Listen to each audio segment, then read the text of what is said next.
Good evening, good afternoon, good morning, whenever the fuck you're tuning in. This is the first episode of 2024, and I'm going to apologize in advance because I owe everybody a new intro for this show, and I haven't done it yet. I wasted all last season not doing it, and I still owe a new one. But we're back. Bentley, we're almost there, buddy. We are. We are It's T so minus, close. what, 9 days now from week Yeah. zero action, starting off in Dublin. How are you doing, bud? Excited?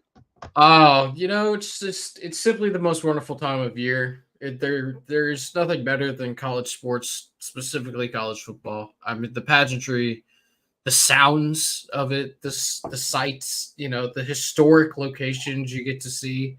I mean, there's nothing better than college football. Yeah, it's that time of year, man. The smell is in the air. You said, in the sounds, you just start to feel different about college football. And speaking of different, we've got a lot of changes that happened this offseason. I know over the last couple of years we've had quite a bit of like conference realignment, but it really felt like 2024 was when all these power conferences really kind of threw their collective hats in the ring and told the NCAA basically, we run the roost now, right? We run the roost. We decide where the money goes. We decide where these crown jewel schools are going. And we saw a lot of kind of shift in the balance of power. And I kind of want to run down some of these, and we'll talk a little bit about kind of the bigger conferences, and then we'll run down a little bit of the changes in the smaller conferences. There's been some new schools joining FBS, leaving FCS, Kennesaw State, looking at you, and some shifting there. But we've got one conference that's been consistent. They've been reliable, Old Faithful, and we'll get to that in just a moment. But in the ACC, we picked up two schools from the Pacific Coast and a team from the Gulf Coast-ish, right? By those teams, I mean Cal and Stanford from the Pacific Coast, the West Coast, former Pac-12 teams, and SMU, who's from Dallas. And I don't mean to offend anybody who's from Dallas in linking you with the Gulf or the Bayou, but you're a stone's throw on a map away from the Gulf, so I had to get that joke in there. Bentley, what do you think about this for the Atlantic Coast Conference? Because we've heard a lot of rumors. Florida State wanted to leave because of how they got shit on last year by the playoff committee. Right, wrong, or indifferent, how you feel about that? The reality is that Florida State is probably not long for the ACC and potentially going to take maybe like a Miami or a Clemson with them, because we usually see these teams leave in pairs because conferences want to keep like even numbers for scheduling, yada, yada, yada. How do you feel about this change for the ACC in the grand scheme when there was a lot of power plays going on with some of these other conferences? They got Cal, Stanford, and SMU, who really, outside of a couple flashes in the pan with guys like Aaron Rodgers and Andrew Luck, and then SMU with the Pony Express, not exactly football powerhouse schools. I mean, Christian McCaffrey also went to Stanford. Also, sure. They didn't win much with him, though. Yeah, but that's because Harbaugh left. That's fair. If Harbaugh stays, I have to imagine they're a powerhouse on the West Coast. Maybe, right? maybe.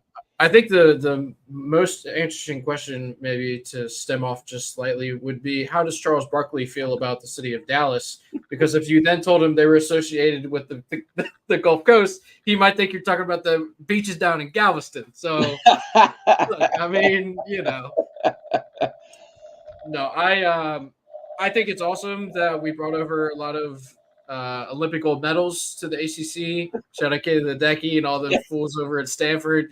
They were quick to claim those gold medals. 100%. Well, not only gold medals, but they also brought over the NBA Finals MVP in Jaylen Brown, who went to Cal. Aaron Rodgers, Super Bowl winner, NFL MVP. Immunized, confirmed. Like, they brought over a bunch of legends with them, like we talked about. Andrew Luck, CMC. All those guys, the Shree. Eric Dickerson, right? Most importantly, glad you mentioned SMU. SMU, I believe I sent this to you during our break over the offseason. SMU now has the single largest NIL vault, bank, whatever you want to call it. I believe collective is the word they're using. I think that's what they call them, yeah. Yeah, so SMU has the largest NIL collective of any school. They passed they passed Texas A&M, and I have to wonder how much of that is because the $76 million check they wrote Jimbo Fisher at the end of last season to get him to walk away. Yeah, when you add a little to one and take away from the other. yeah, I think so. Just like in general, right? I've been very upfront and honest with the viewers here. I'm fairly anti conference realignment. I thought that 5 was a good number. Obviously RIP the Big 12, or excuse me, the Pac-12. We can get to that. But I thought the ACC made out fairly well, right? They were able to retain their heavy hitters in Florida State, North Carolina, Miami, right? Those that were kind of rumored to be looking to move on to other conferences, but they did a good job. Although Florida State tried their damnedest to get out of it, it came down to like one line in a 145-page document that the lawyers found. The lawyers found it. Yeah, that was going to be the difference between like $140 million buyout and like a $350 million buyout. So shout out to the ACC lawyers down there in Charlotte, the Pearl City, for keeping Florida State in-house. But I think the ACC is in a good spot, right? You mentioned SMU not being a powerhouse, but like they bring a lot of money. They're in a very desirable location. We went over it today, me and our dear friend BK, who's from Texas, talking about how there are like 8, maybe 9 schools in Texas that are all like relatively competitive in the college football landscape. SMU, of course, being one of them, right? So bringing over a college with a lot of money that's able to recruit in a talent-laden environment, I think is could be big for the ACC. And then Cal and Stanford, like, say what you will, it's cool to have, like, those are pedigree schools, right? Which is kind of what the ACC has hung their hat on, more so than some of the other conferences, right? Especially with like the Dukes and the Boston Colleges and those programs. So if you bring over 2 more elite schools, I don't think that's a bad thing in any way, shape, or form for the conference itself.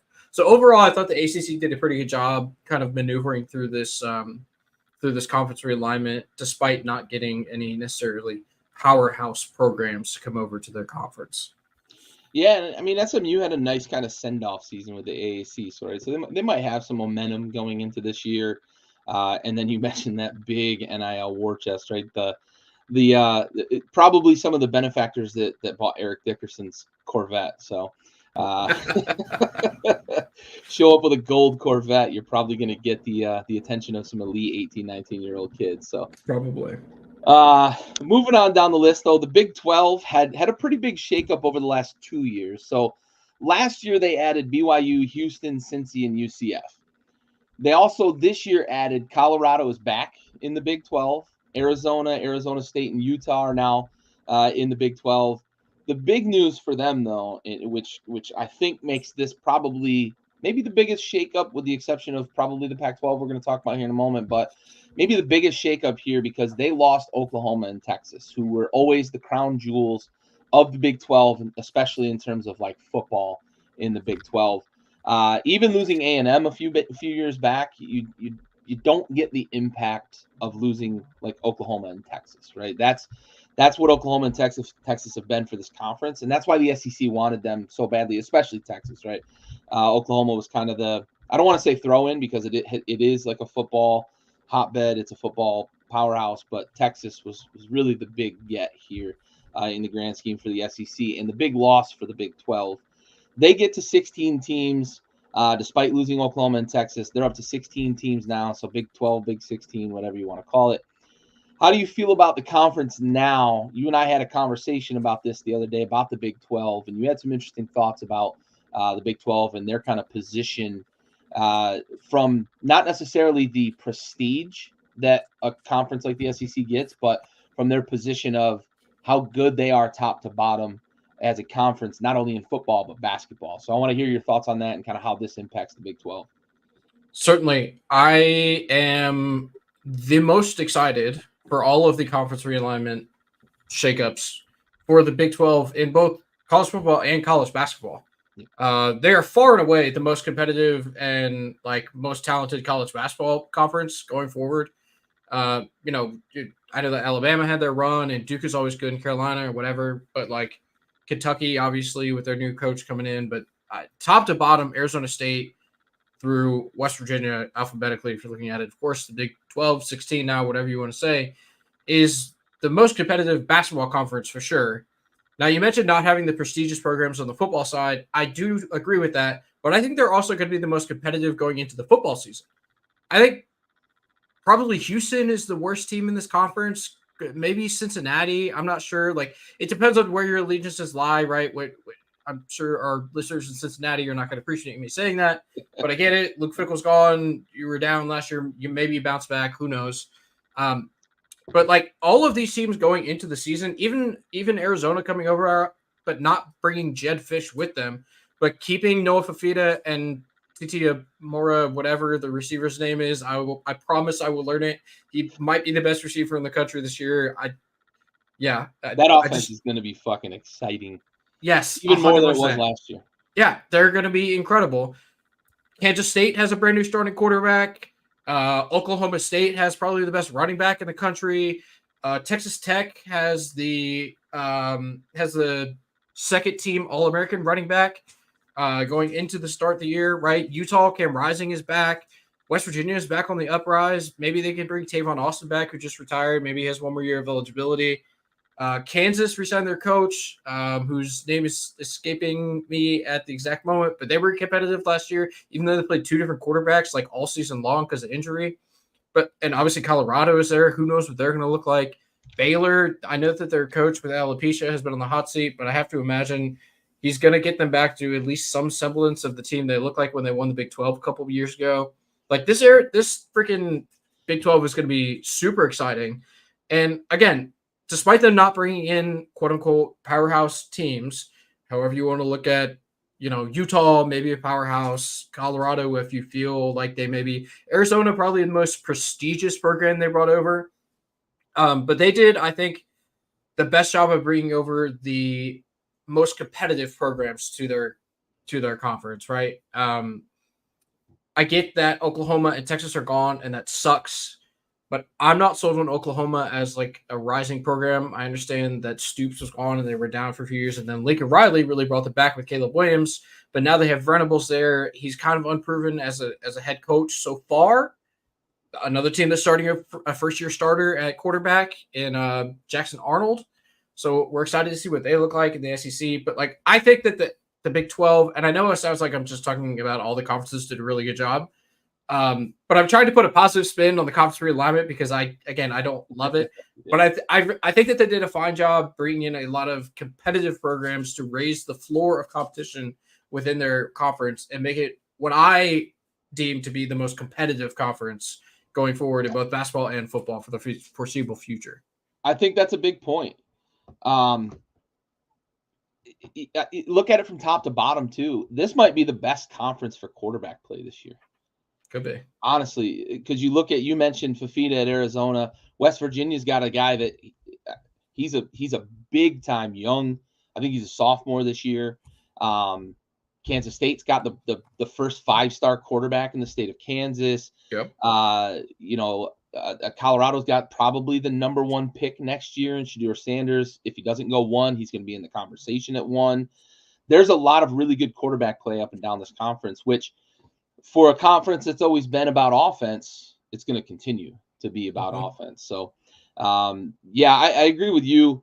In terms of competitiveness, I think they did a really, really good job of finding teams to come in that are going to actually amplify what they had across the board with this conference now getting up to 16 teams.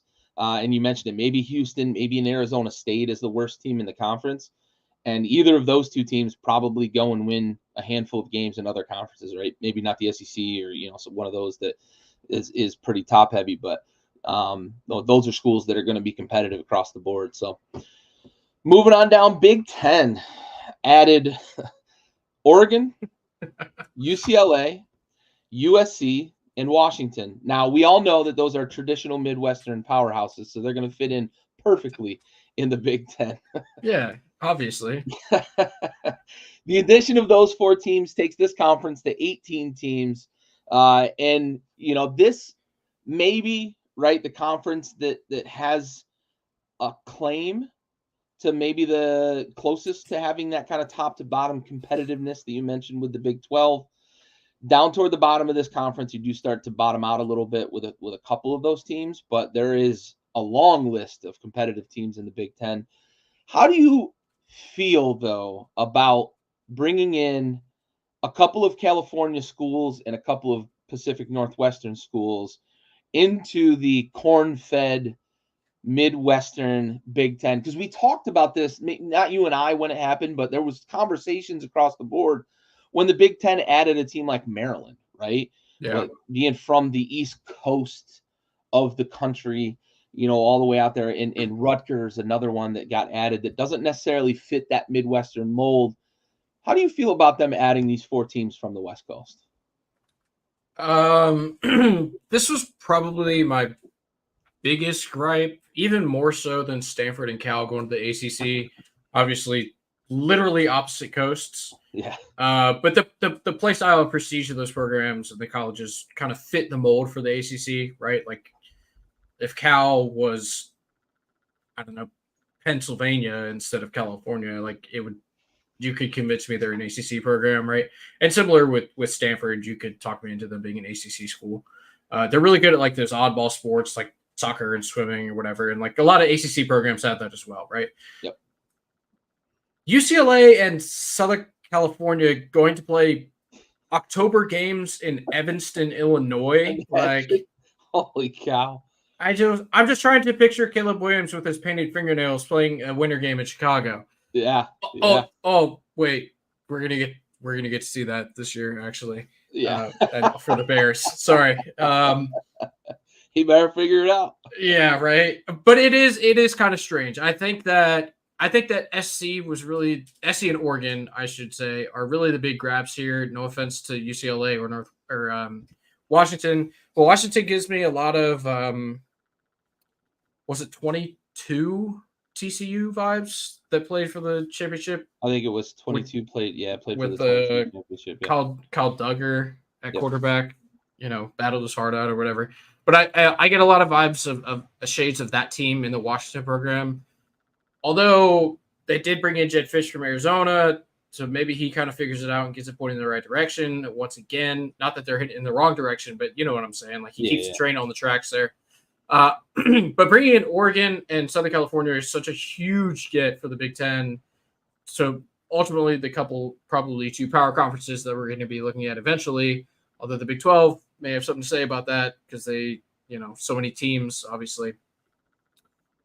I thought it was, they good for them. They hoodwinked the ACC and the Pac-12 at the same time, who formed a quote-unquote alliance way back in the day and then got robbed in the middle of the night with their pants down. Like, it's – I don't love it. You know what I'm saying? I don't want to see UCLA play Rutgers at Rutgers. I just don't. The beauty of these one-time conferences was like they're regionally based. And so every time you would watch this conference – it had the feel of that region's talent to it. SEC had like the skill guys and they were known for their linemen too as well. Don't get me wrong. But like you watch the Big Ten and it's like, these are the ground pounders. These are the dirt eaters. They're going to clog it up. And then Ohio State would pull guys from Florida or Texas or wherever. And they had the big talented guys, but like Michigan was super gritty. So like they could compete with them because they were much more tough than the guys at Ohio State, but it was cool. Cause like, that's how that conference worked. Nebraska back in the day, fucking road graders just running all over everyone, right? But now it's like we get to see Lincoln Riley go to Nebraska, and I don't know how he's going to fare in the cold. Does he own a jacket? I don't. Maybe he could stop at Oklahoma and pick up some leftovers on his way. Like, I don't know what it's going to look like. I'm excited for it. Like, don't get me wrong. I think it'll make for some cool matchups, but like, a byproduct of what is happening with this conference alignments, and we're going to talk about it with the SEC as well, is that they disperse the divisions, right? There are no more divisions within these conferences, and the only way to determine a conference champion is you just take the 2 teams with the best record in conference play and have them play each other, no matter if they've already played each other or not. So it's like, what are we doing with the conference realignments here, right? We're getting rid of everything we know and love about college football in the past, and we're changing it to chase the almighty dollar. which I understand. I'm trying to move beyond what they've done to our sport to appreciate it as we have it now, right? And we talk about this later with the playoff. I have what I might deem to be a solution as to how I might more enjoy it with the 12, possibly 16 teams in the future. But I don't love the movement. I understand why they did it. I think it's fine that Oregon is now in the Big Ten. I think it's okay that UCLA and SC are there. I think it's fine that Washington is there. Washington and Oregon kind of felt like Big Ten teams. It's cold where they play. Like, I get it. I can picture them playing in the Big Ten. RIP the Pac-12, which I still wish was a thing. But, I mean, hats off to the Big Ten, right? They got 4 big-time names, 4 big-time programs. They can bring in a lot of money. Yeah. And I'll live with it. Yeah, that's what it really boiled down to. The biggest gets you could get, right? You got Oregon with all that Nike money, USC and UCLA with all that LA money, and Washington, they've had a little bit of a hype train recently too. So maybe some Microsoft money or something, who knows? But yeah, the Big Ten, it looks a lot different. 18 teams is a lot. Biggest conference that we've got. We've got 2 now that are 16 teams as well. So we're starting to stack up in terms of conferences and how heavy those conferences are in terms of number of teams. And you mentioned it. We're probably eventually, and we'll talk about it in a minute when we finish the roundup here, but probably eventually heading to like 2 super conferences, and we can talk about what that means here in just a moment. A little teaser for you. I have a question based off of the last 2 conferences we talked about, the Big 12 and the Big 10. So obviously Luke Fickell took the Cincinnati Bearcats to the playoff as an independent team prior to all this conference alignment stuff. He then leaves Cincinnati to go coach at University of Wisconsin. I'm curious whether you think that Luke Fickell would have stayed at Cincinnati had he known that Oregon, Washington, Southern Cal, and UCLA were coming to the Big Ten, and that Cincinnati was joining the Big 12. I think so. Honestly, I think he did like it there. I think the allure of the bigger conference was a big deal. I also, at the time that he took the Wisconsin job, it didn't make a lot of sense because he's trying to like incorporate like an air raid offense in dairy Wisconsin. raid. The dairy raid, right? Like in Wisconsin, where they have nothing but great road grading, dirt eating, as you put it, offensive linemen. And we've had Ron Dane and all these other greats, Melvin Gordon, et cetera, that have been through there. Jonathan Taylor, who's tearing up the NFL right now. Like, they have lived a different lifestyle than Luke Fickell's trying to incorporate there. So I do think that if he knew that in 2024 Cincinnati would be in the Big 12, I think he probably would have stayed. And I think Cincinnati would have been a big get for the Big 12 if he'd have stayed. I think that they'd still be on the upswing as a program because he kind of built it from nothing. And as you said, they were a group of 5 team that made the playoff. They were the first.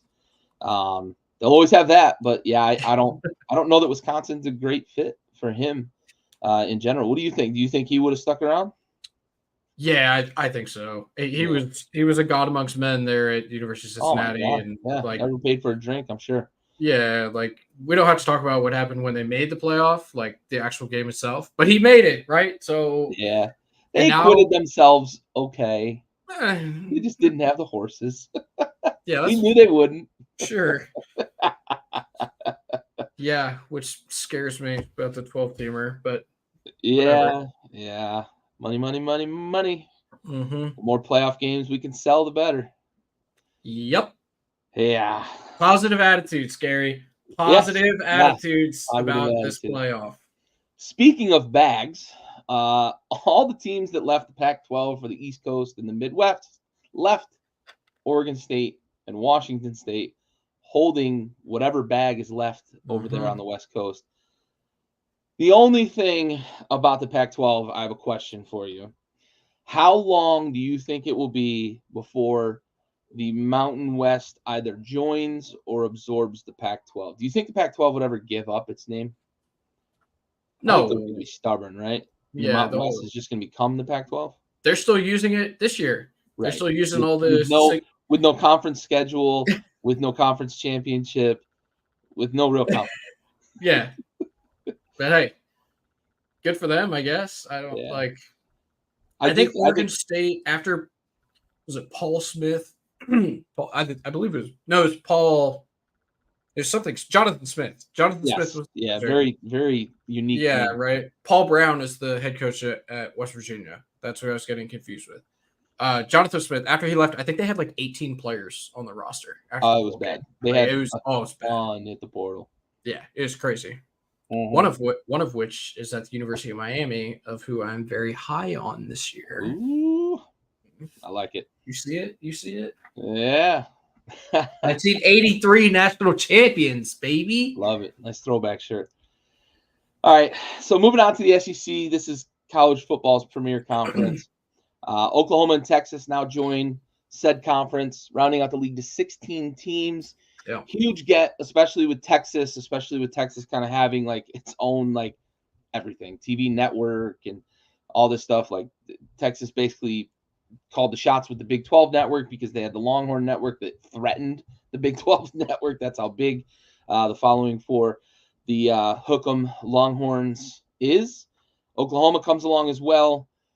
Two questions for you, because Texas made the playoff last year and Oklahoma threatened the playoff last year if they'd have been able to close out the season after the upset win of Texas. They weren't able to do that, but they did threaten to make the playoffs. First question for you.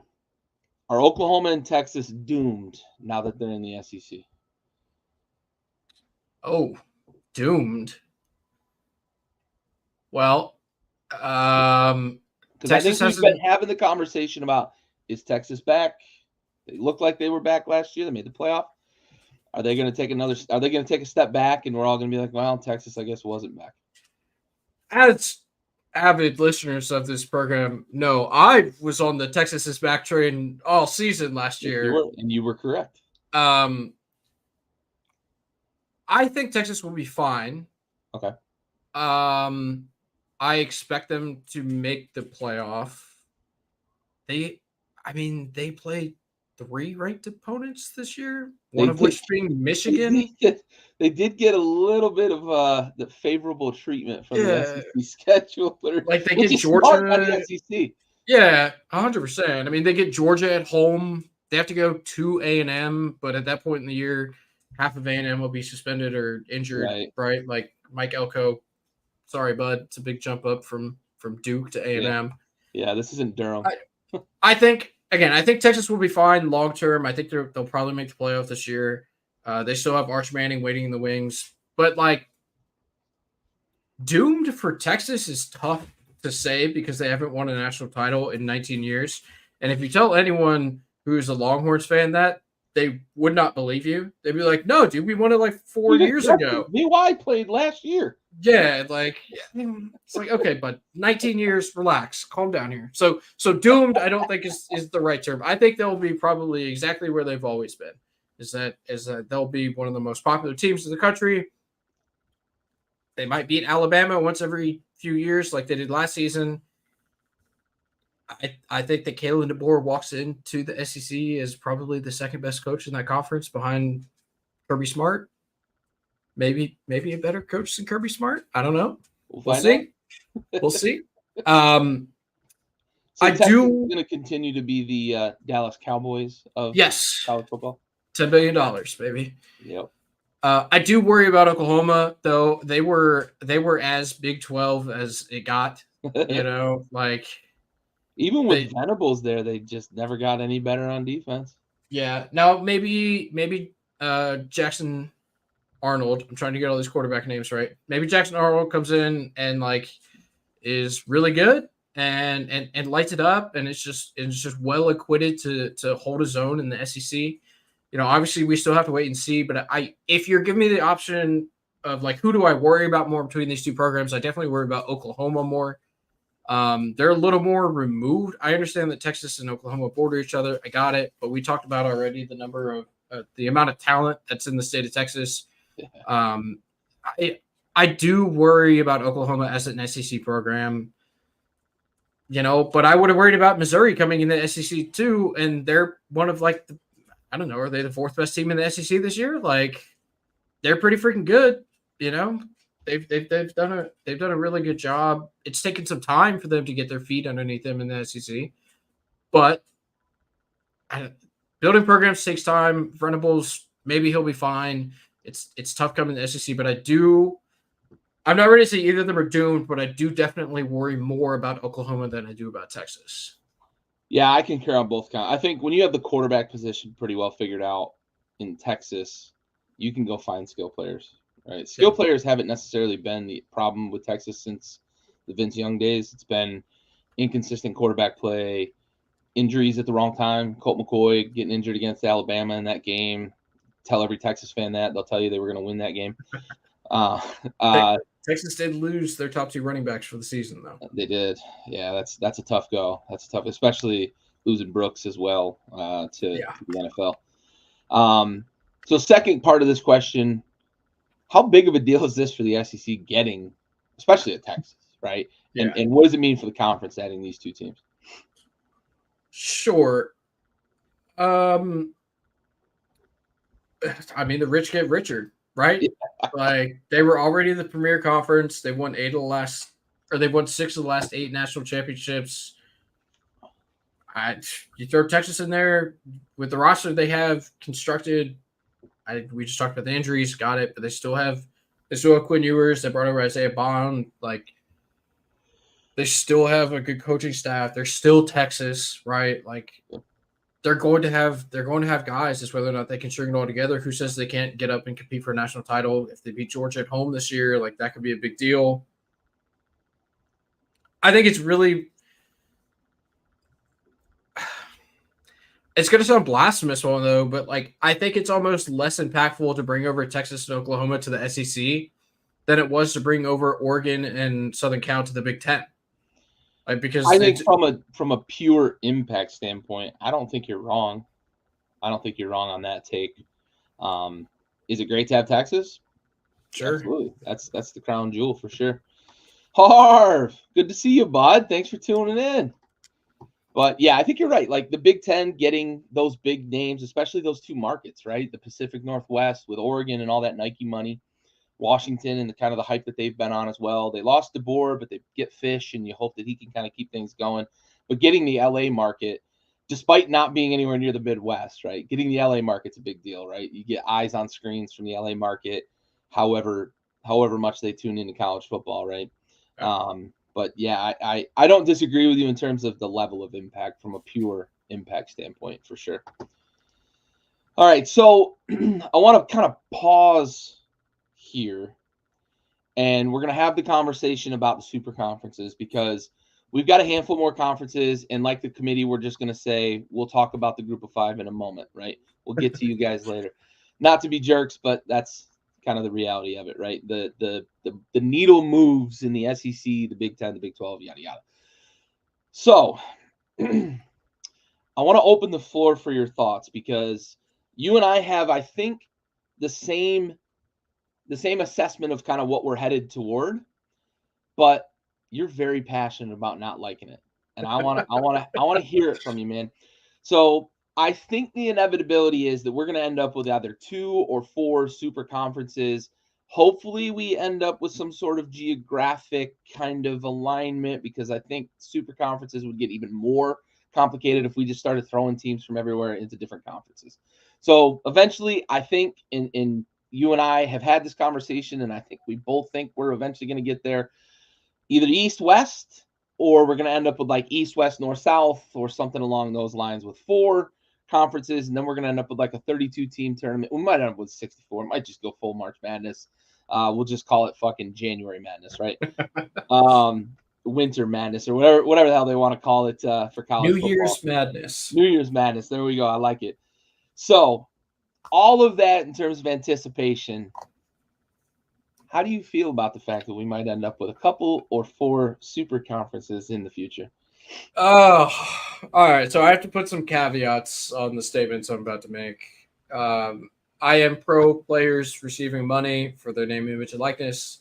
You and I both were fully employed by the time that we were these kids' ages, right? We were making money for ourselves. I believe that the players should have the rights to do the same thing.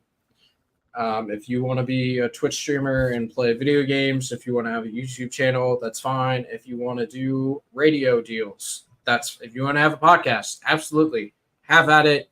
Do your thing. Put your name on jerseys, sell them in the team store. I don't care. I think it's good. I think mostly in college basketball it is beneficial more so than in college football, because the guys who are not going to get, I mean, similarly, I guess in college football, but like the guys who are not guaranteed to go to the next level will be more inclined to play more years, to play better, right? To more money. Got it. I think it ups the level of play. It helps guys change their families' lives. I get it. That's a good thing. Another caveat, I am doing my best to be as positive as I can about the changes that we're seeing to our beloved sport. We're trying positivity for a change.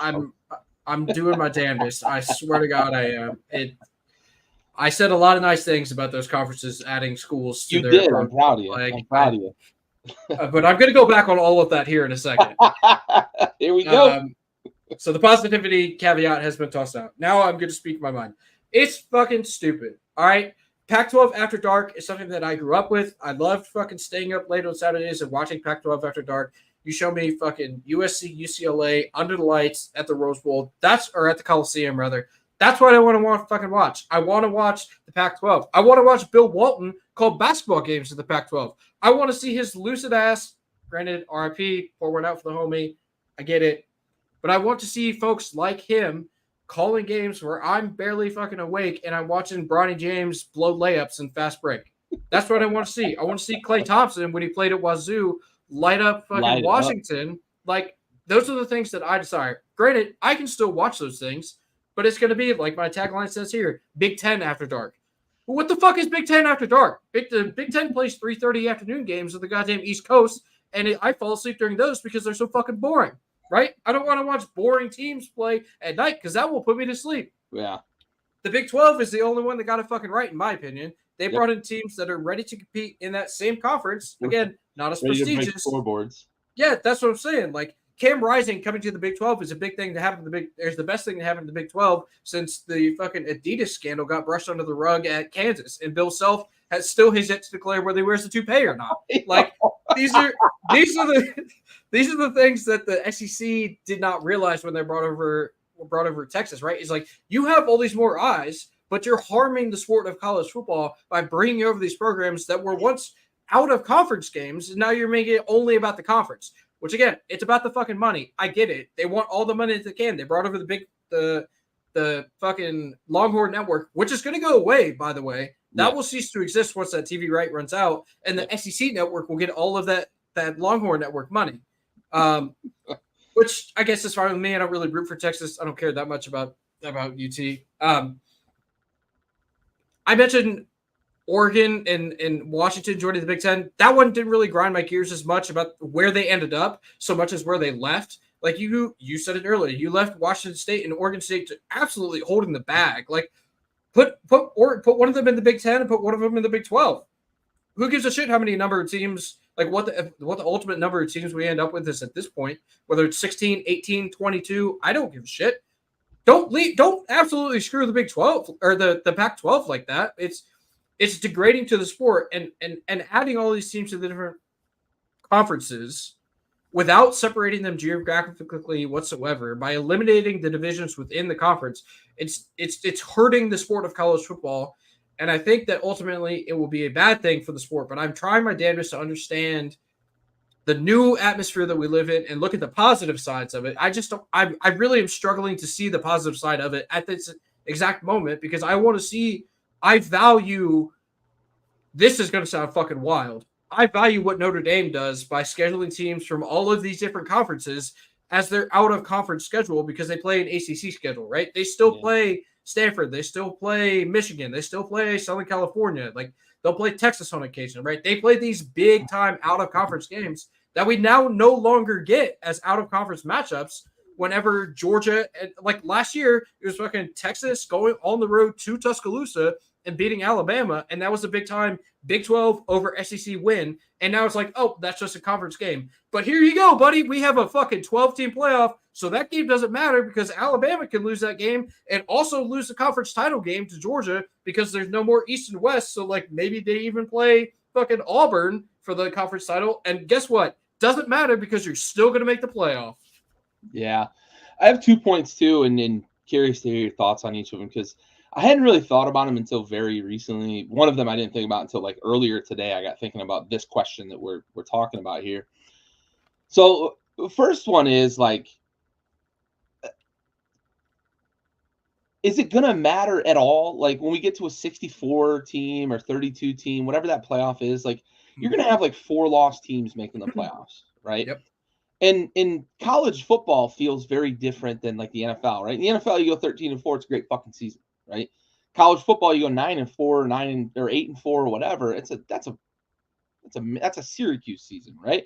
Not to disparage my boys in Syracuse, but like that's a good season at 8-4. But sure. If you're 8-4 at fucking Alabama, you're getting fired, right? Yeah.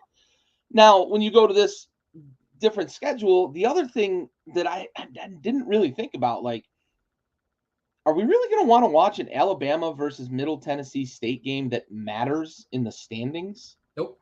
Are we like really? Is that really what we're going to want to fucking watch? Because that's what we're headed for. If we split the country in half and go east-west, we're going to get games like that where ULM versus Georgia could impact the standings.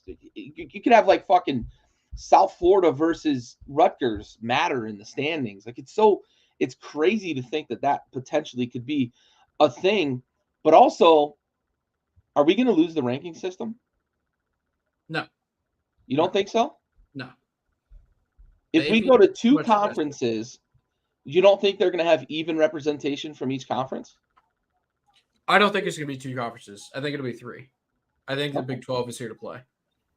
Okay. I think the Big 12 sticks around. But even if we go 3, so let's hypothetically say we go to 3, right? Are we really going to leave it to the committee if we're the Big 3 conferences to decide which 8 teams from each or 12 teams from each go? So you're talking about going into the playoff, right? I'm talking about qualifying for the playoff. Are we really going to have a top 25 poll determine who goes? So here's this is the point I think I made to you earlier. It was today or yesterday. My feeling on the playoff, right? I think that we should do away with conference titles. Add another game that we can let everybody play. And the seeding for the 12-team, which will eventually be 16-team playoff, is determined by whichever one. So we have three ranking systems right now, right? We have the committee that comes in like week 7 or whatever it is. Yeah. We have the AP poll and we have the coaches poll. Fucking somebody decide which one we want to base it off of. News alert, it's going to be the playoff committee ranking.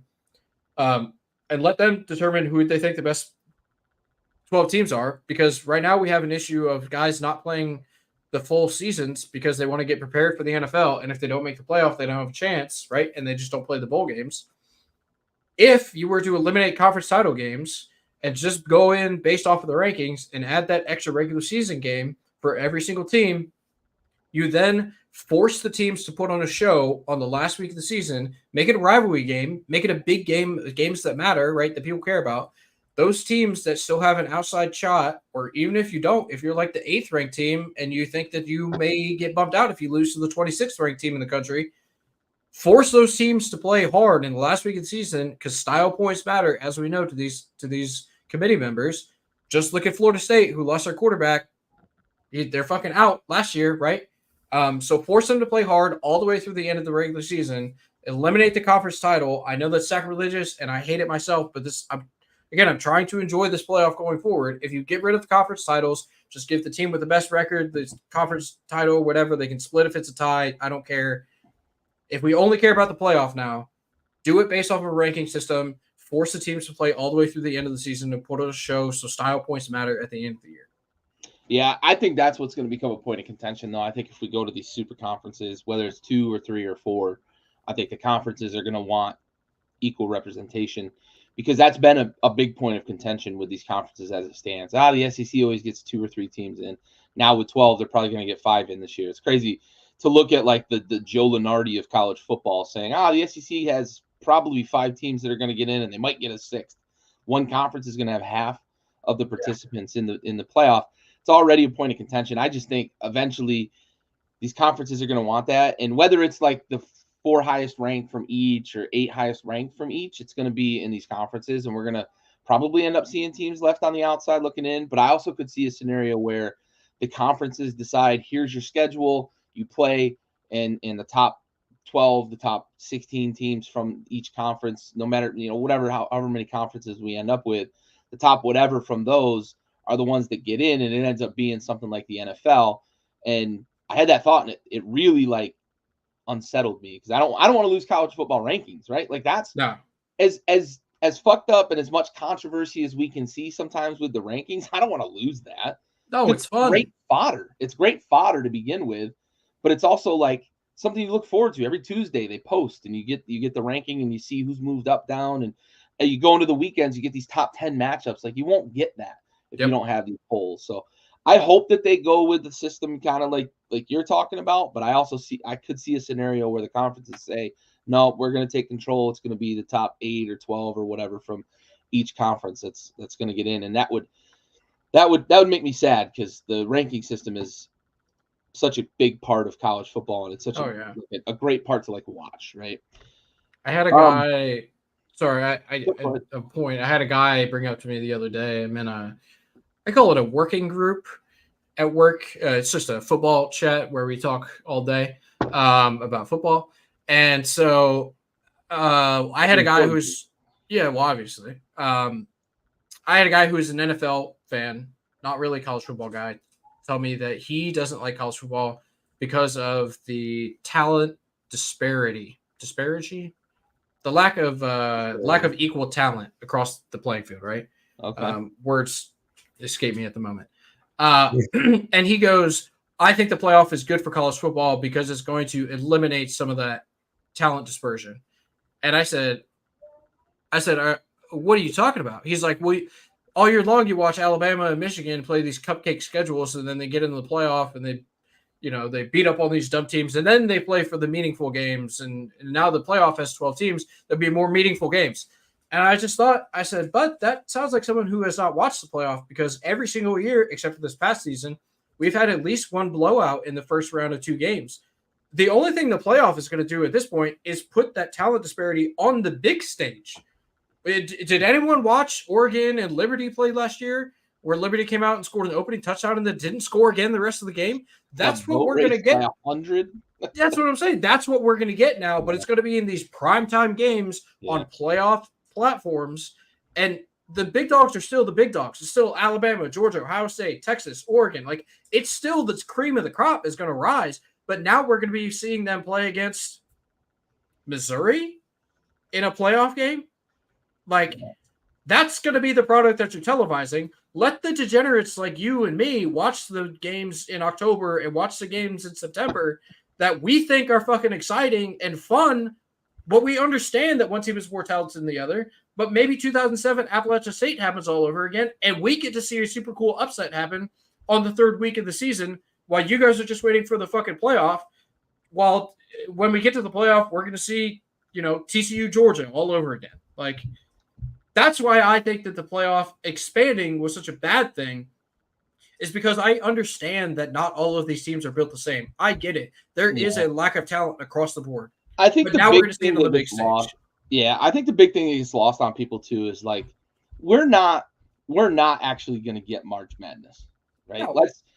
I said that because I think eventually we're going to expand this thing to the point it's going to mimic, right? It's going to look like, whether it's 32 teams or 64, I don't know where they're going to stop with this thing, but the more money they can cash, the more checks they can cash on playoff games. The broadcast companies want it. The NCAA and all these conferences want it. We're going to expand this thing to look like that, but we're not getting fucking University of Maryland, Baltimore County over UVA, right? In football. We're just not. It's a different sort of thing. You don't get on a heater in football and be able to just shoot threes, right? You've got to beat 11 dudes if you're going to be on a heater and do that. Johnny Manziel, while he looked like he was kind of a world beater, he was still at Texas A&M. He wasn't at Texas State. Yeah. Let's stop thinking that the more teams we get in, the more chances everybody's going to have. Because as you said, you look at that Oregon Liberty game, Oregon had no reason to take it seriously and still absolutely shit stomped Liberty. So we're not headed for a Cinderella story in college football. We're just not. That's not how the game of football really works. And when you look at the amount of depth and talent that these teams at the top have, you're just not going to get a JMU that's going to go and make a run against a Bama, against a Georgia, against even a Florida State, those sorts of programs. It's just there's too much night and day difference between them. So I think you're absolutely right that the playoff is probably going to look like a damaged product until we get later into the rounds, quarterfinals, semifinals. Even with 4 teams and the committee trying to pick the 4 best teams, as you said, we've had blowouts in the first round. We've had blowouts in the championship game, right? TCU, Georgia. I think we're going to see a lot more of that in the early rounds if the playoff does continue to expand for sure. One thing of note, all the conferences have eliminated divisions this year, so they'll host a championship game that has the top 2 teams in the standings. So that's one interesting change. We're no longer going to get Big Ten East or Legends or whatever name they want to choose this fucking year versus the scrubs out west in Iowa, and they're just going to get boat raced in the championship game. It's a de facto tune-up game for the playoff for either Michigan or Ohio State. It's no longer going to be that. We'll run down real quick the smaller conferences, not to treat them as the committee usually does, but the AAC, they lost SMU, but they added Army. They're still at 14 teams. Nothing else changed. Conference USA added Kennesaw State. Welcome to the FBS. I mentioned them briefly earlier. They've made the move up. A couple more teams in the near future are going to be making that move as well into other conferences. 2025, I believe it's Delaware and another school that's coming up from FCS. The MAC, our darling MAC. Hey, MAC. Standing pat. Same 12 teams since. Can you guess when? Oh, God. It's like 96. Close. Real close. 98. Yeah. 98. Yep. Same 12 teams since 1998. We love the MAC. They are adding a couple teams next year, though. They have slated a couple of teams that will be joining the MAC next year. Good. I looked at it earlier. Here it is. I still. No, I said good, not who. Oh, I thought you said who. I'm sorry, I misheard what you said. Or who? You can tell me who too. That's fine. UMass. It's one team. UMass will join in 2025, so they're finally going to go away from being an independent to having a conference in football. Let's see. Mountain West. San Diego State just can't quit the Mountain West. They said they were going to leave, then they reaffirmed their commitment to the Mountain West. I think they realized that eventually they're going to get that Pac-12 name on the conference, maybe, and maybe that changed their minds a little bit. But it remains to see how soon Mountain West and Pac-12. I think that's what's going to happen. I think we both agree that it looks like that's probably what's going to happen. That's what makes the most sense, that those Mountain West teams will steal that Pac-12 name and become a Power 5 conference kind of overnight. Sun Belt remains the same since adding Marshall, ODU, JMU, and Southern Miss in 2022. So all that being said with those conferences, let's talk about playoff changes. All right. You've expressed it a little bit, but in one word, do you like the changes to the playoff? No. Don't. Oh man, it's crazy. And to think too, like, they didn't change anything with regards to like inclusion of the smaller schools. I thought for sure we were going to get like an automatic bid from the highest ranked group of 5 school. We don't even have that. And it's literally the 4 highest ranked conference champions are seeded 1 through 4. And then the next 7 teams or next 8 teams are like at-large bids. Like conference champions are still going to get left out potentially. We may end up with an ACC champion, possibly still getting left out. It really depends on how the committee ranks them. That's kind of a Power 4 conference champion could get left out. Probably not, but it is a scenario that could happen. So I want to ask you, what is the number one gripe you have with the playoff? Is it the fact that the disparity in talent is going to cause a lot more blowouts and meaningless games early on in the playoff, or is it something else? Yeah, so I generally have it. It's happened in basketball. It's happened in baseball. It's happened in the NFL. I value regular season performances. Yeah.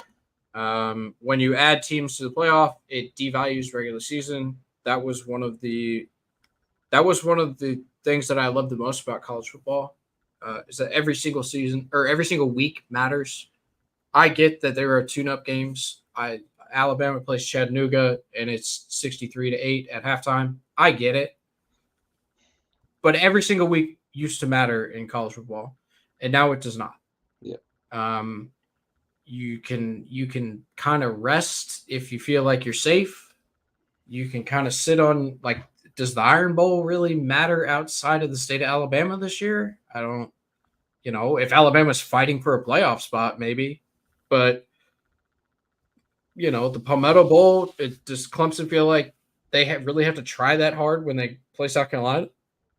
If they're the number 6 team in the country, I mean, we all know that's not going to happen, but maybe they don't care if they're highly ranked and they play South Carolina this year. So does that matter outside of the state?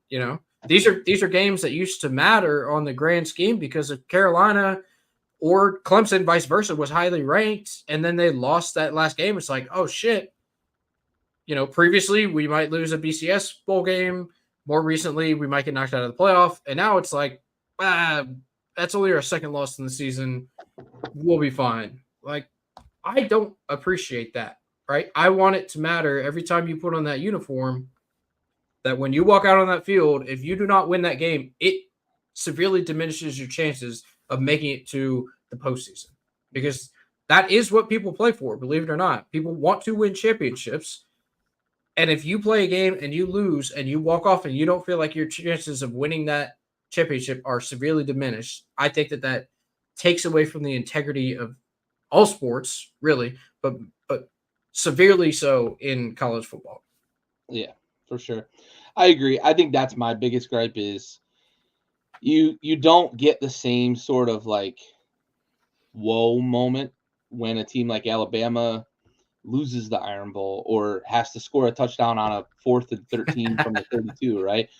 You just don't, or when Mike Davis returns the kick 109 yards, right? You just don't get those same moments that you would get when games really matter. When you lose a game and it knocks you out of the playoff, or you lose a second game and you're really eliminated from the playoff, it doesn't feel the same. It does feel like it cheapens it a bit, and perfect example for you. Sorry to cut you off. It dilutes the teams that are in it too. 100%. 100%. Here's as recent as I can get about games mattering. When Texas went to Tuscaloosa and beat Alabama last year, yeah, college football was on its head. Yep. We're like, oh my God, Alabama's not going to make the playoff. Nobody's beating Georgia. Like, fucking raps for Alabama, right? It felt like that Saturday night. And then they play out the season. And what does Alabama do? They win the fucking SEC title. They beat Georgia and knock Georgia out of the playoffs. Yep. Under this current playoff and Bama still was on pins and needles whether they were getting in. Yeah, if Jordan Travis doesn't get hurt, Alabama might not be it. Right. I 100% believe if Jordan Travis was healthy, Florida State's in. And yeah. Oh yeah. And that's what makes it crazy is Bama knocked Georgia out, but still we're at risk of not being in because every week mattered. Yes. And now it's like that Alabama loss in week 5, whatever it was, to Texas is like, okay, that's an exciting game. Don't get me wrong. I'm going to watch it. As soon as these games kick off, I'm locked in. Like I'm enjoying the product that's on the field. It's us doing this show on Wednesdays. It's us talking about it on a Friday before the weekend. It's like, okay, like these games are going to be sick, but like, all right, we'll see them again in the playoff. Yeah. The value of the game is going to be much more in a vacuum than it has been, for sure. Yeah. All right. Well, let's wrap this thing up and talk transfer portal, because you and I have had a lot of conversations about how we feel about the transfer portal. But the transfer portal is a reality. We all have to accept it. We all have to deal with it. A little bit of a free agency feel to it. NIL has kind of made changes to that as well. I do like that the NCAA and the governing bodies are starting to kind of rein in a little bit of the transfer portal. It was kind of the wild, wild west for a bit. It's still not quite back to what feels normal, but we're starting to get back to that, though. We are starting to corral some of the COVID stuff. Really threw a wrench in it, because then they just kind of opened it and let it go. And we'll see how this plays out. But we're starting to get back. But we still had some pretty big moves in the transfer market this offseason. A lot of quarterback movement. Some big name non-skill position players, really, offensive line and defensive line. You had some movement between Iowa, lost one to Alabama with Caden Proctor, and there was a little bit of controversy around that. That was interesting to hear, watch play out. Isaiah Bond left Bama for Texas, another skill position player for Quinn Ewers there. Isaiah Bond was awesome last year at Alabama. Fourth and goal from the 30. What's that? Fourth and goal from the 30. That was Isaiah exactly. Bond. He was the fourth and goal guy. Julian Sayin, highly regarded quarterback, leaves Alabama after the Saban retirement. You have to think it was sort of related to that, also related to Kalen DeBoer bringing his guy with him from Washington. He leaves Alabama for Ohio State. Let's see. We had Quinshon Judkins, speaking of Ohio State, heads to Ohio State. Oh, Gary got knocked out there for a second. I'm not sure exactly what happened, but I'll go down a further list of some more guys that I know that transferred. Speaking, we can stay on the Ohio State train.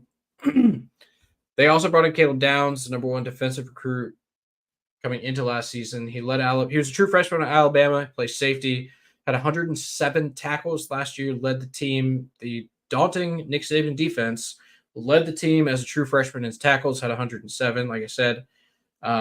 One that's near and dear to my heart, as y'all know, I'm a big South Carolina fan. Juice Wells transfers from South Carolina, goes down, picks up with Lane Kiffin, going to play wideout for them. They have a formidable group of wideouts down there, as long as Juice Wells can stay healthy. Also, maybe my favorite pick for Heisman. I don't know what that happened. I lost internet. That's like the first time I lost internet in like 10 years. 10 years. Weird. I'm in the middle of a rundown of transfers. You go ahead and finish, though. I don't want to cut you off. It looks like you picked up steam where I left off. I did. Yeah. So I told them about Caleb Downs, the true freshman safety, leaving Alabama, going to Ohio State. Then I talked, of course, about Juice Wells leaving South Carolina to go down to Ole Miss, who also brought over, I believe it was 2 D lineman transfers, one of them coming in from, I think it was the number one defensive line recruit 2 seasons ago. Maybe it was going into last season. The years escape me. They all run together. But he transferred from Texas A&M. Walter Nolan transferring from Texas A&M down to Ole Miss to play with, again, maybe my kind of, if you want to call him a sleeper, probably not a sleeper if you look at the odds. I don't have him in front of me, but Heisman winner Jackson Dart. We also had the center, who you all will famously remember from fumbling snaps or giving bad snaps to Jalen Milroe in the playoff game. He transferred to, shocker, Ohio State, while the center who was snapping the ball to Michael Penix at Washington came with Kalen DeBoer down to University of Alabama. I think that's a huge pickup for them, bringing down a guy who's very familiar with that offense that DeBoer is going to run and can snap the ball confidently to a quarterback who's still learning that system. A couple more quarterbacks. Dylan Gabriel was forced out of Oklahoma because they brought in Jackson Arnold, 5-star kid, to start for them there. He transferred to Oregon, where he's going to complete 70+% of his passes. How good of a fucking fit is that? It's crazy. An accurate lefty dart thrower in an offense that needs an accurate dart thrower. And can run the ball. He's going to be phenomenal. Yep. Another quarterback transfer, one that is maybe my favorite, dark horse to win their conference this year. I say dark horse. I use that term too frequently, I believe. They're ranked 19th in the country. University of Miami, the very first college football program I ever rooted for as a young child. Cam Ward transfers. He played at Incarnate Word, and he played at Wazoo, and now is down there in South Florida playing for Mario Cristobal. I believe they have recently installed the victory formation. I hope their offensive package. Hopefully he brought that with him from Wazoo. I certainly hope so. Your Syracuse Orange, Kyle McCord, transfers out of Ohio State, goes to play with the formerly Dino Babers coached program. I don't know who runs it now. I very famously one time said that when Carolina was in the coaching market, that if we didn't get Kirby Smart, I wanted us to get Dino Babers. And then we went out and brought in Shane Bieber, and I couldn't be any happier. Right. Yeah. They Ohio State. They brought in a guy, Fran Brown. Yes. He's we did good in the transfer portal, though. I will say that. Sure. Let's hope. The one thing I will say, quick aside with Syracuse, if Syracuse is ever going to put their stamp on a season, this is the season. So, for those of you who aren't degenerates that play college football, I've been waiting for it for 10 years. Bentley's been waiting for it for 10 years. I took Syracuse on my first endeavor into building a dynasty.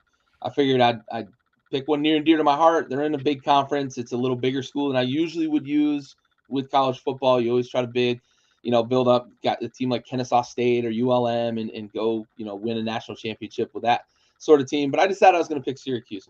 What I noticed in year one is that Syracuse has maybe the softest schedule in all of college football. So if they're going to win 9 games and put themselves in contention for whatever good bowl they can get to, if they can get to the Duke's Mayo Bowl or whatever, maybe even on the outside looking in on a playoff spot, this is the year, because this is a schedule that's very winnable with a senior quarterback and some really good skill position players. Yeah. If you don't know the name Oronde Gadsden from his father playing in the NFL, Oronde Gadsden Jr. is a fucking stud at tight end. And if Kyle McCord can just be pretty good at quarterback, he's going to have some weapons to throw to there. They've got some skill position players, some speed guys. Gadsden is like a 38-foot catch radius tight end, very athletic. He may end up being a fringe first-round pick at the tight end position that nobody knows about until they see him at the combine. He's like a 6'4", 260, just freak athlete. But this is the year. If Syracuse is going to make a run, and I'm going to have meaningful games to root for in December for Syracuse, this is the season, because that schedule is baby shit soft. Yeah, I'm looking at it right now. You play Holy Cross, dude. It's baby shit soft, man. Yeah, that's incredible. You do close against Miami, but it's at home. Yep. They have Miami at home. I think they have Clemson at home. They don't play Clemson this year. No, they don't play Clemson in year one. That's right. They get North Carolina State at home. NC State at home. That's the only other real. And then they've got, of course, Pitt, BC are kind of rivalry games. But they have to go to Virginia Tech. They do go to Virginia Tech. Who has a Heisman hopeful quarterback there in Blacksburg. That's a dark horse. That's a dark horse team. Watch out for Virginia Tech. We're going to talk that stuff next week. I don't want to spoil too much, but Virginia Tech. If you don't know, now you know. Now you know. I had one more transfer I wanted to hit. Will Rogers, quarterback, left K-State because they brought in Avery Johnson. You mentioned him earlier, biggest recruit ever out of Kansas, 5-star guy, chose to stay in the Little Apple, play at K-State. Will Rogers, everything I'm hearing and reading is that he's going to be the starter at Ohio State. He's looked good in camp and in practices. So if you were not familiar with Will Rogers at Kansas State, look for him at Ohio State leading, we'll just say, a prolific team and very talented team that you may want to plug into your apps. Will Howard. Oh, sorry, not Will Howard. Will Rogers played at Mississippi State. At Mississippi State. My apologies. Thank you. You're good. I only remember that because he won the Heisman in my first year in my time. They were unbelievable. I think they went like 13-0 and made the playoff as like the 1 seed, or maybe they were the 2 seed behind Georgia, but he won the Heisman in year one, and that stuck out. Naturally. Yeah. All them weapons, man. I don't know how you don't have a good season if you're Will Howard. You got 2 elite running backs and 17 elite wide receivers and a great offensive line. You better. Rocket Sanders did leave the University of Arkansas.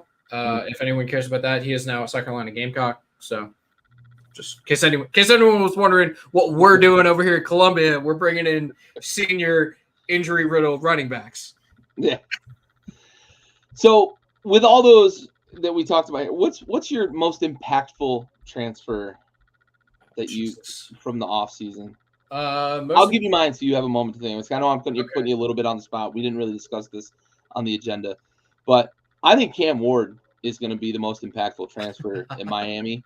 I just think, one, if he did bring the victory formation with him from Wazoo, that's a big change. But I also think that they've been dying for. They thought it was X and then Y and then Z, and every year it's like, this is the next great Miami quarterback. They finally found a guy.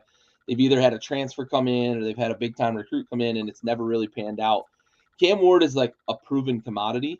So I think that could be a huge difference maker. And I think that, he could maybe finally put Miami back on the map. It's been a while since we've been able to say that, but I think he could be the most impactful transfer out of this crop of transfers. So the Miami quarterback last year, Van Dyke, just won the starting job at Wisconsin, by the way. So he will be playing in that Derry Raid offense. Van Dyke, great name to be at Wisconsin. Yeah, right. So Cam Ward was going to be my pick, but I will give you one off the beaten path, one that I did not mention in the transfer portal kind of segment we did there. I'm going to go with one who most college football fans probably do not know. It's folks that maybe follow recruiting a little bit too closely and then watch like injury reports a lot.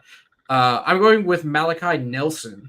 Ooh, who was the number 1 overall recruit 2 rotations ago, who just transferred away from Lincoln Riley because he was not guaranteed the starting job to play quarterback at Boise State, who also did not guarantee him the job, but they said it would be an open competition. I have to assume he wins that starting job. Yeah. They have he wasn't on the preseason All-American list, but they have. Oh, actually, he was in the preseason. He was listed as second team, like kind of do it all. He was behind Travis Hunter as like the athlete or whatever. Sure. He's Jaunty, I believe is his last name. He's just the running back there. But Malachi Nelson, for those who don't know, was the number 1 overall recruit coming out of high school 2 rotations ago. Again, he had originally committed to Oklahoma to play for Lincoln Riley. Then Lincoln Riley went to Southern Cal. So he enrolled, was behind Caleb Williams last year, got into like one game, didn't burn his red shirt. So he's going in kind of as an unproven guy, but a high pedigree dude going into Boise to play quarterback there. I have to imagine, because that was a team that really closed the year strong last year, especially offensively. I have to imagine bringing in a top-fledged guy like him makes that offense kind of jump. And especially on that blue field, it's just going to look really cool to watch those orange helmets run around and do exciting stuff again. So I'll say Malachi Nelson, kind of go off the board a little bit. I like it. All right, bud. Well, that brings us to the conclusion of this week's episode. It's good to be back. Yeah. Good to knock the rust off. Appreciate those that are watching. Appreciate those that will watch later. We'll be back next week, same bat time, same bat channel. We're moving to Wednesdays this year. If you watched last year, we were on Tuesdays, but we will be on Wednesdays every week, starting this week and going all the way through the college football season. We have college football action next week, man. I am so excited. Tune in next week for our preview. So we're going to talk conference winners. We're going to talk a little bit of kind of playoff projection, who we think could win the national championship, some dark horses that maybe not everybody's thinking about. I'm gonna tell the people who will win the national championship. That's what I'm gonna do. Love it. Cash those checks. Those checks. Yes. And then we're gonna preview week 0 because college football decided it needed a week without a real number apparently. But we got a game in Dublin again this year. I love that. It's a great atmosphere over there. It's interesting that it's not going to be the Fighting Irish going over to Ireland, but so be it. I'm assuming some sort of schedule snafu made it that way, or I don't know. College football decided it wanted to send over 2 teams that have no connection to Ireland. I don't understand that, but whatever. I don't either. Maybe it's like Notre Dame, kind of an ACC program, so we're going to send other ACC teams there, I guess. Yeah, maybe that's what it is, man. Maybe that's what it is. I don't know what they were thinking, but we have to figure out who this year's Tulane is going to be. Tulane was our Vegas darling last year. They were like 8 games over 500 against the spread last year. They made me so much money. Yep. We got to figure that out early. That team this year for sure. Yes. For sure. But all right, man. Well, for Bentley and the rest of us here at Backyard Sports, this has been another episode of Tailgate Trash Talk, brought to you by Backyard Sports. We are out.